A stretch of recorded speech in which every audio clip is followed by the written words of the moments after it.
2. Good evening. It's Wednesday, November 7th. I'm Katie Mazer. And I'm Alyssa Warner. Coming up on 49 News, we'll speak with members of Hillel to talk about the impact of the Tree of Life synagogue shooting on Jewish students right here on UD's campus. And we'll take a look closer at how some of President Trump's policies towards transgender Americans will affect UD students. 49 News starts right now. In breaking news at this hour, Attorney General Jeff Sessions has resigned at the request of President Trump. Matthew Whitaker, Sessions' chief of staff, will temporarily take over the position of Attorney General until President Trump names a replacement. This afternoon, Trump tweeted the shakeup in his administration and thanked Sessions for his time in office. Checking local news at this hour, Democrats enjoyed multiple victories in the state of Delaware last night. Lisa Blunt Rochester defeated Republican challenger Scott Walker and was elected into her second term in the United States House of Representatives. Meanwhile, veteran Senator Tom Carper defeated Republican Rob Arlett and was elected to his fourth term in the United States Senate. Democrats also solidified their majority in the Delaware State House. Democrat Colleen Davis beat out Republican incumbent Ken Simpler for state treasurer. 2018 is considered to be the year of the woman, as Democrats picked up seats in their quest to retake the majority. Last night, the first Muslim women and Native American women were historically elected to the United States House of Representatives. This is seen as a culmination of the Me Too movement and opposition to President Trump's actions towards women. Democrats picked up many seats in the House to regain the majority for the first time since 2010, while Republicans gained multiple seats to solidify their majority in the Senate. There was no, quote, blue wave, but prominent Democrats like House Minority Leader Nancy Pelosi are satisfied with their party's gains. President Trump also considers the election results to be a success. In the wake of last night's midterm results, there is already speculation about who will run against President Trump in the 2020 presidential election. President Donald Trump and his administration are working on yet another anti-LGBTQ policy, this time geared specifically towards people who are transgender. This policy, which is expected to be formally presented to the Justice Department before the end of the year, would define sex as either male or female, unchangeable and determined by the genitals that a person is born with. This proposal would erase protections for trans people against discrimination in any setting. At the University of Delaware, President Dennis Asanis recently released a statement about the university's commitment to diversity and inclusion and providing an environment where everyone can express themselves without fear of discrimination. Senior Tyler Matthews, president of the Lavender Programming Board, said she wasn't surprised by Trump's proposal because it's been obvious from the start, in her words, that he doesn't care about the LGBTQ community, especially trans identities. Organizations like the Lavender Programming Board will remain committed to helping their members in any way that they possibly can. We are just going to have to step up our roles in being a support system along with the LGBT program because it's obviously going to take away a lot of opportunities for students. It's kind of scary not knowing if you will have rights to if someone discriminates against you, you don't know if you're going to have rights in certain situations. So just making sure that all of the organizations on campus come together and support all of the members of the community and trans individuals and talking to trans individuals, making sure that their voices are heard. Lavender Programming Board and the Women's Studies Department will be co-sponsoring a trans teach-in on November 8th in the Perkins West Lounge from 5 to 7 p.m. to offer a show of support and solidarity towards trans and non-binary people in the UD community and to also raise awareness of the challenges that this community faces, not only if the proposed administrative policy change is enacted, but on campus already. UD running back Corey Spruill is charged with felony, second-degree assault and criminal mischief after punching a 77-year-old driver in the head. The incident occurred when the driver struck Sakina Pickett, Spruill's mother, with his vehicle as she was crossing South College Avenue. When the man left his car to check on Pickett, Spruill allegedly began punching him and damaging his vehicle. The driver fled the scene for his safety. According to police, Spruill's mother sustained serious injuries and was transported to the hospital by paramedics. The next day, Spruill turned himself in to police where he was charged and later released on bail. The university is cooperating with authorities and handling the matter through student conduct. University of Delaware police discovered and immediately removed multiple posters featuring the phrase "It's okay to be white" from various locations on campus. Multiple other campuses around the United States, such as Duke, the University of Vermont, and Tufts University, had similar flyers displayed and removed. Only days before the 2018 midterms, these incidents were intended to pit people of various political standings against one another and to invoke an outcry at the suggestion of anti-white bias. UD President Asanis released a statement assuring the community that UD is a university that celebrates the identity of all and that this type of expression is not condoned. If you have any knowledge of this incident, please contact UDPD. If you've ever heard the phrase, do the crime, do the time, just know that it may not be that simple. Rachel Sawicki tuned into a lecture last week about real-world experiences in the United States prison system and learned how being locked up even once can affect you after you leave. Let's take a closer look. The United States of America is the largest jailer in the world, with 25% of the world's prison population, despite having only 5% of the world's general population. Furthermore, African Americans and Hispanics make up 58% of the prison system in the U.S., despite making up only 1/4 of the American population. Professor Vikram Thaker's Anthropology 101 class has been discussing the cultural and social ideas of the prison industry in the United States, and this past Thursday invited Brett Talbert to speak about his experience in jail. Talbert, who grew up in Wilmington, first went to jail when he was 17 years old and was in and out on numerous occasions for the next 40 years. He shared his story with the class about his unfair experiences, including wrongful accusations that sent him away from his family, and talked about some of the hardest parts of being locked away. My mother and my father told me that, if I ever got locked up, don't call them, don't say anything. So it's the isolation and not be able to do what you want to do. Not be able to get up and go to the refrigerator, not be able to go outside, go on to bed before your little brothers go to bed. Like, a lot of times you have to go to bed at 8 o'clock. You may not have to go to sleep, but you have to go get locked down in your cell. What can be even harder than being locked away is readjusting to normal life once free. Prisoners experience many issues upon release, including psychological problems, such as feeling panicked on having multiple rooms, as the person gets used to sharing a cell with only one other person. Talbert says even today he finds himself alone in his bedroom most of the time, despite having multiple rooms in his home. One of the hardest things, getting used to have to do things for myself again. Because when you're locked up, on any level, you're always told what to do and when to do it. That's like almost and then after a while, you get used to doing it, just knowing what to do. So whenever something changes up, you're like lost because everything is regimented. Talbert has a degree in culinary arts and currently works at the Wandering Chef dumpling cart. Talbert says that although his experiences have changed him, he has no regrets because he can now serve as an example for his 3 sons to steer clear of ever getting in trouble. For 49 News, I'm Rachel Sawicki.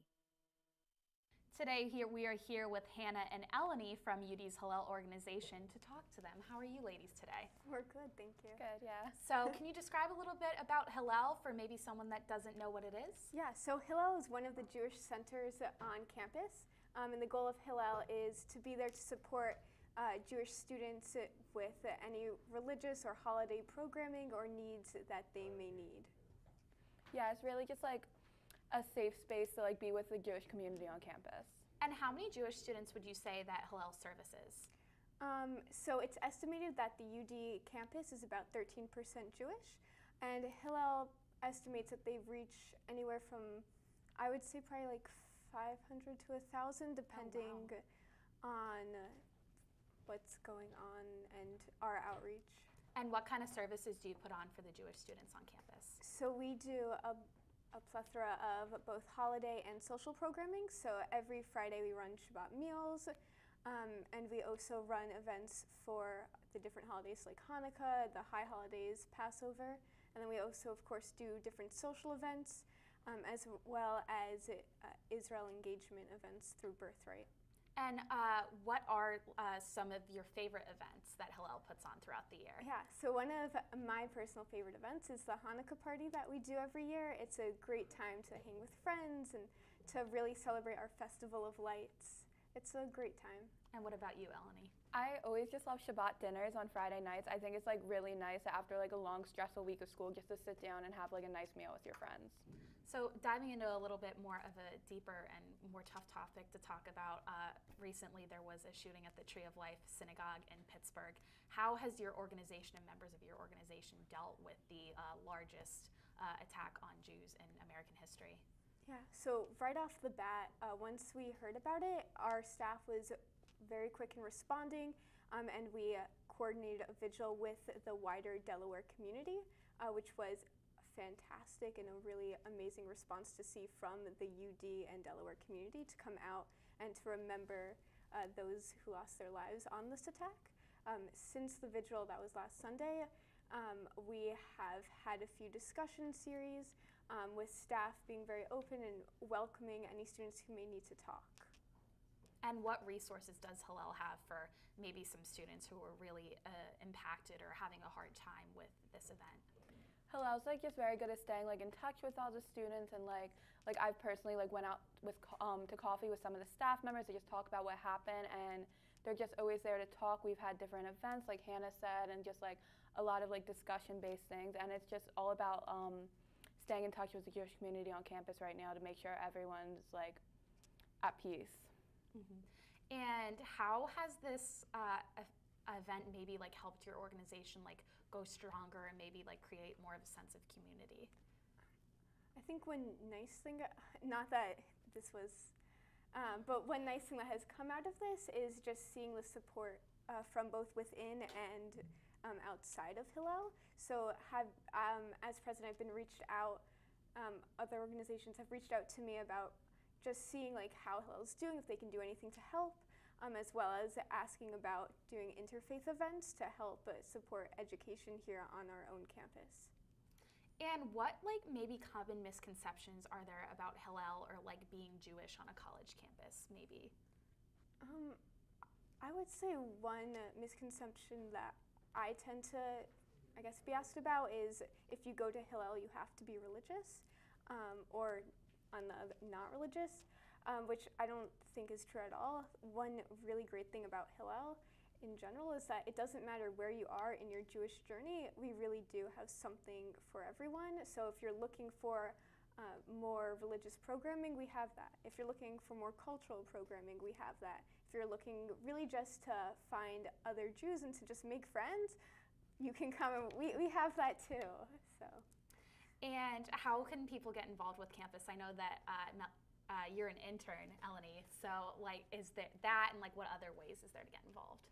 Yeah, like she was saying, I'm a campus engagement intern. So basically, I'm a link between like Jewish students on campus and Jewish life on campus. And so we have like a handful of interns that do what I do, and we reach out to like students who may not be involved and like just talk to them like, what are you interested in? Do you want to get involved? And our staff is always just like open events and stuff to like you have the freedom to get involved if you like. That's awesome. And how is being a part of Hillel like impacted both of you personally? Has it like helped enhance your college experience or given you some maybe opportunities that you wouldn't have if you weren't a part of the organization?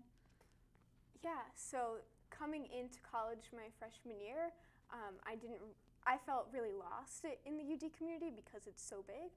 But then getting involved in Hillel really helped me find my own place and a purpose on this campus.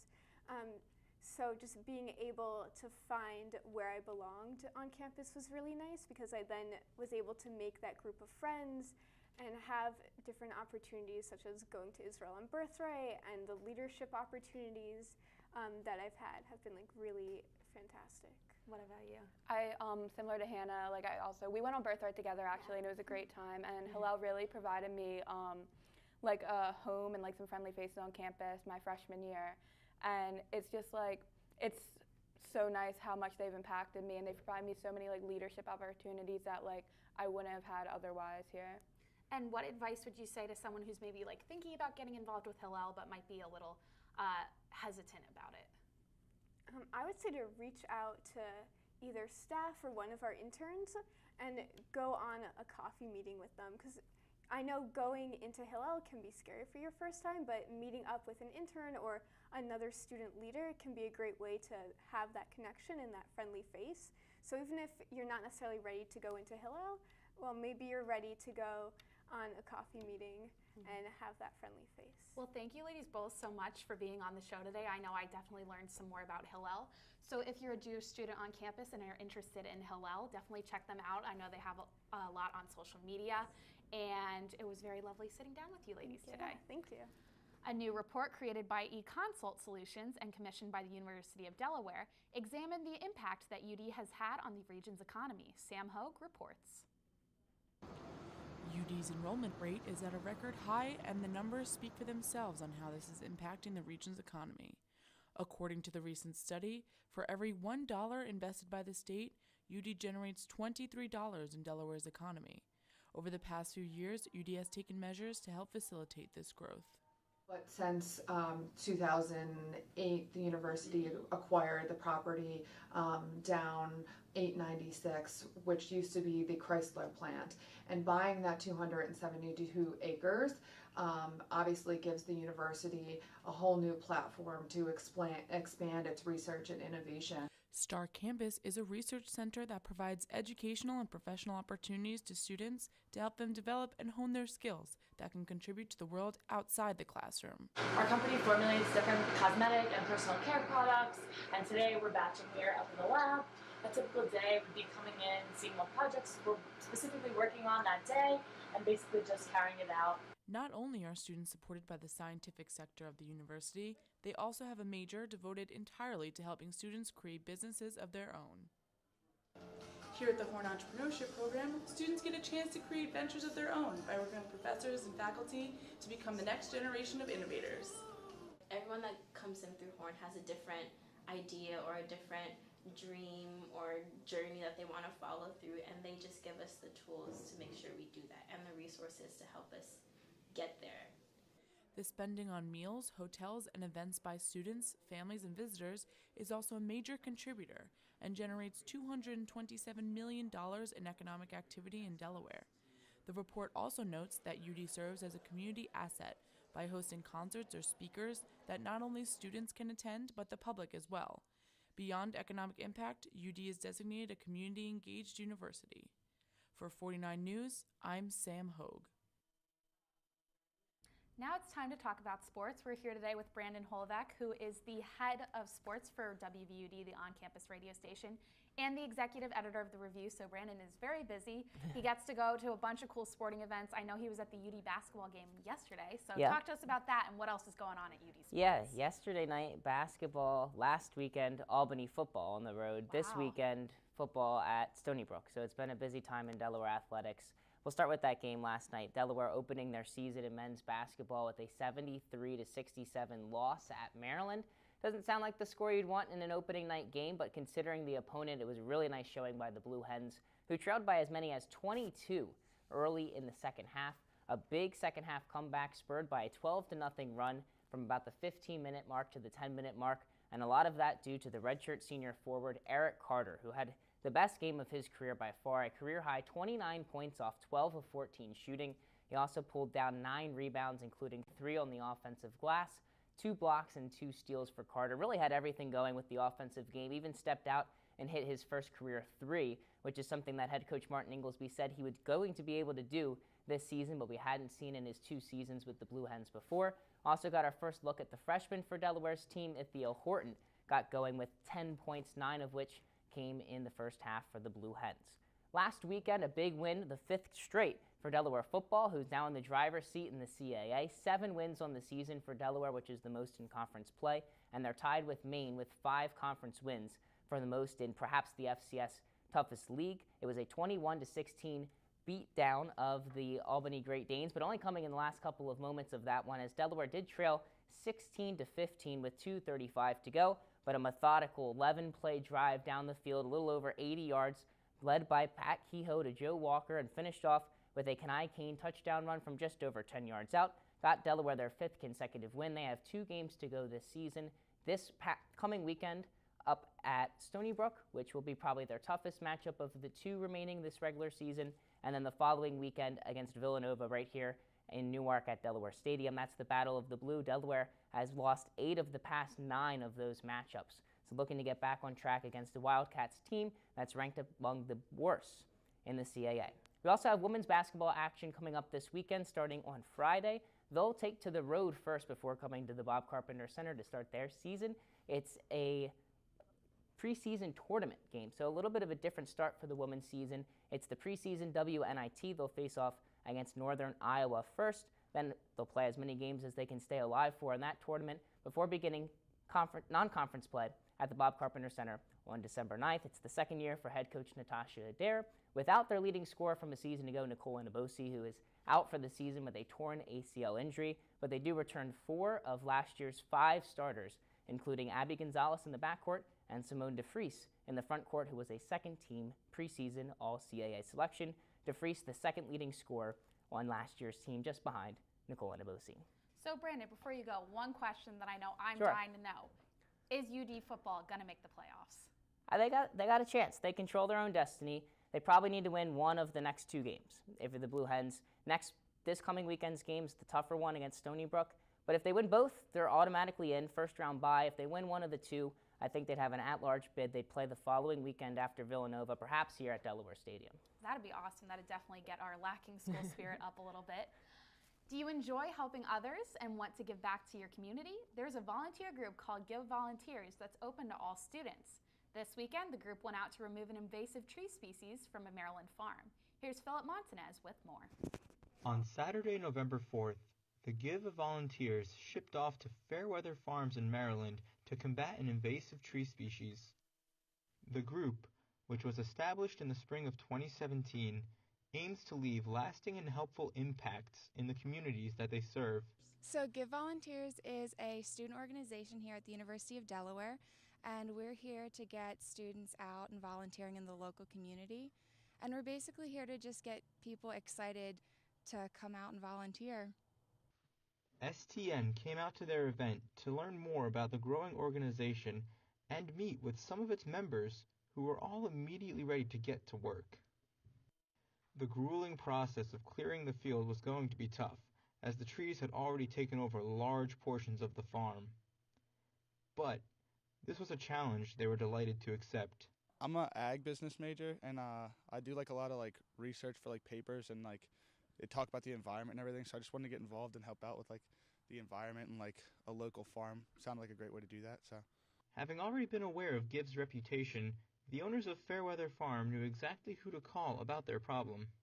I was trying to think of a project that needed to be done, and we have a lot of invasives that run along the creek that runs into Christiana Watershed. So we're looking to remove the invasives. Today they're working on the Russian olive, and hopefully in the next couple of weeks we can get some native plants to replace there as a canopy and help suppress the regrowth of the Russian olives. Why is the Russian olive so problematic? Well, like similar invasive species, the plant grows at an exponentially fast rate, stealing water and nutrients from any neighboring vegetation. Its long and viney branches end up covering any areas where other species of tree would grow, making this tree from southern Europe a major threat to crops and animal life. Give Volunteers has seen a massive increase in its membership since its formation last year. Their help ranges from working with students in Wilmington to working with farmers in their fields. Anyone looking to get involved can go on to Student Central and see any events they have upcoming. With 49 News, I'm Philip Montanez. A sunny morning turned into an overcast afternoon in Newark today, with a high of 63 degrees and a slight breeze. It made for a perfect fall day. Students were seen enjoying their walks to class with only some light jackets on. Delaware's 2019 football schedule has been released.